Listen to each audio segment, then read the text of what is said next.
అందరికీ నమస్కారం. గీతా పఠనానికి స్వాగతం. నా పేరు రాజేశ్వరి. ఇవాళ మనం భగవద్గీత మొదటి అధ్యాయం అర్జున విషాద యోగంలో 42వ శ్లోకం చదువుకుంటున్నాం. ఇంతవరకు కూడా అర్జునుడు కృష్ణుడితో చెప్తున్నాడు కదా, కులనాశనం జరగటం వల్ల ఎలాంటి పాపం కలుగుతుంది, దాని తాలూకా పరిణామాలు ఏమిటి అనేది. కులనాశనం జరగటం వలన పాపం పెరిగిపోతుంది. ఆ పాపంతో పాటు కుల స్త్రీలు దూషితులవుతారు, వర్ణ సంకర్యం జరుగుతుంది అని 41వ శ్లోకంలో చెప్పారు. ఇప్పుడు మనం 42వ శ్లోకం చదువుకుందాం.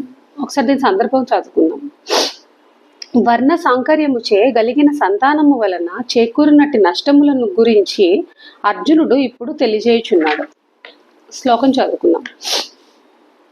సంకరో నరకాయైవ కుల జ్ఞానం కులస్య చ పతంతి పితరో హ్యేషాం లుప్త పిండోదక క్రియా.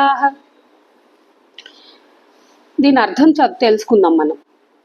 వర్ణ సాంకర్యము కులఘాతకులను కులమును నరకమునందు పడవేయును.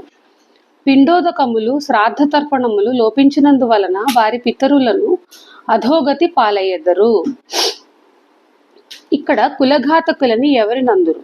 ఈ శ్లోకమునందు కులస్య అను పదముతో చ అను అవ్యయమును ప్రయోగించి చెప్పదలిచినదేమిటి?